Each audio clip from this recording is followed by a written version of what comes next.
महाराष्ट्र में पंढरपुर की मंदिर है। पंढरपुर की मंदिर में कोई नॉन हिंदू मेंबर नहीं बन सकता। आप यहां पर क्यों बनाना चाह रहे भाई? और वक्फ की प्रॉपर्टीज जो है वो गवर्नमेंट नहीं दी, वो हमारे बुजुर्गों की खून पसीने की गाड़ी कमाई, वो दान दिया अल्लाह के नाम पे। कलेक्टर कैसे तय करेगा भाई? कोई अपने मामले में जज बन सकता है क्या? बोलिए आप। वो तो नेशनल जस्टिस के खिलाफ है। कि ये जो झूठा प्रोपेगेंडा बीजेपी फैलाती है कि 13 लाख सबसे बड़ा तीसरा बड़ा रियल एस्टेट है, मैं आपको बता रहा हूं कि तमिलनाडु, आंध्र प्रदेश, तेलंगाना और ओडिशा के चंद प्रॉपर्टीज को मिलाए तो यहीं पर 4 प्रदेशों में 14 लाख एकड़ जमीन है। मैं यूपी, बिहार, राजस्थान को नहीं मिलाया हूं, महाराष्ट्र को नहीं मिलाया हूं। सर किसी ने जो है वक्फ मामले में जो है आप लोगों की बातें सुनी नहीं है। ये कानून अगर बन जाएगा तो आगे और कितनी मुश्किलें पेश आएंगी? देखिए, वक्फ का जो बिल जो जॉइंट वर्किंग कमेटी को रेफर हुआ था, वो जितने अपोजिशन पार्टीज के एमपीज थे, बशमूल मेरे, कांग्रेस पार्टी के, टीएमसी के, डीएमके के राजा साहब, अब्दुल्ला साहब और एक एनसीपी के मेंबर भी थे, हम तमाम ने, हमारे इमरान मसूद हमारे छोटे भाई वो भी थे, तो हम तमाम ने उस रिपोर्ट के खिलाफ अपनी अपनी डिसेंट रिपोर्ट को दिया। मेरी आप लोगों से रिक्वेस्ट है कि मैंने भी 129 पेजेस की डिसेंट रिपोर्ट दी है, वो पब्लिकली अवेलेबल है, उसको पढ़िए आप लोग।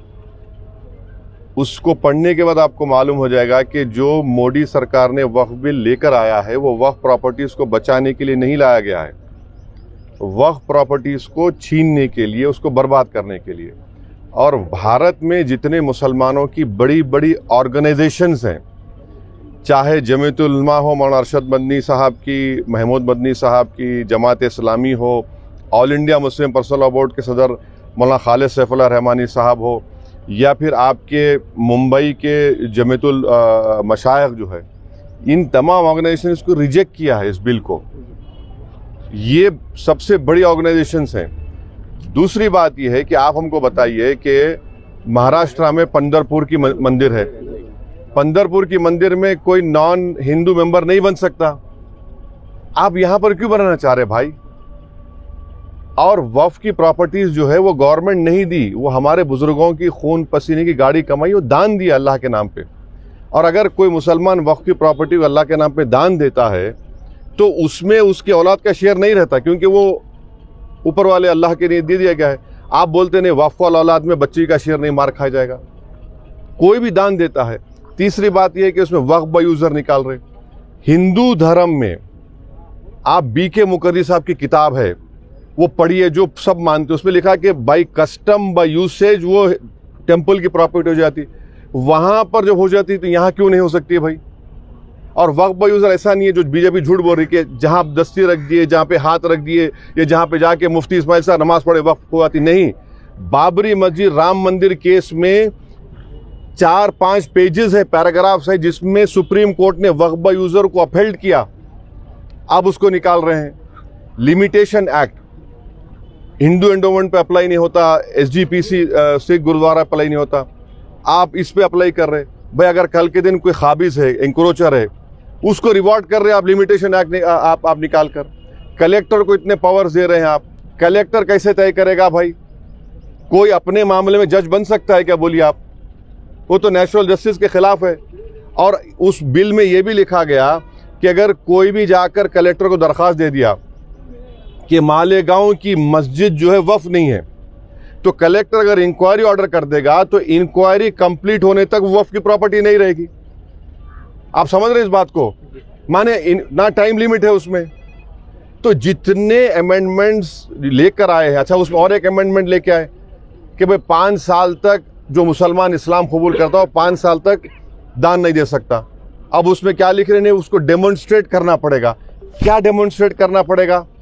मुफ्ती इस्माइल साहब देख के बोलेंगे हाँ ये नमाज पढ़ रहा, एक्सेप्टेबल होगा मोदी साहब के लिए? ये दाढ़ी छोड़ना डेमोन्स्ट्रेशन है, उसको डेमोन्स्ट्रेट करने के लिए, उसके रिलीजन के लिए? क्या रोजा रहना डेमोन्स्ट्रेशन? आप कौन होते भाई? अच्छा वो 5 साल तक नहीं दे सकता मगर किसी और धर्म को दे सकता, वो उसमें लिखा हुआ है। तो ये आप वक्फ प्रॉपर्टीज को बचाने के लिए नहीं ला रहे हैं, ये वक्फ को बर्बाद करने के लिए, वक्फ को छीनने के लिए, मस्जिदों को छीनने के लिए, खबरस्तान को छीनने के लिए, इवैक्यू प्रॉपर्टीज जो वक्फ हैं हज़ारों एकड़ में ख़त्म करने के लिए। आखिरी बात यह है कि ये जो झूठा प्रोपेगेंडा बीजेपी फैलाती है कि 13 लाख सबसे बड़ा तीसरा बड़ा रियल एस्टेट है, मैं आपको बता रहा हूँ कि तमिलनाडु, आंध्र प्रदेश, तेलंगाना और ओडिशा के चंद प्रॉपर्टीज़ को मिलाए तो यहीं पर 4 प्रदेशों में 14 लाख एकड़ ज़मीन है। मैं यूपी, बिहार, राजस्थान को नहीं मिलाया हूँ, महाराष्ट्र को नहीं मिलाया हूँ।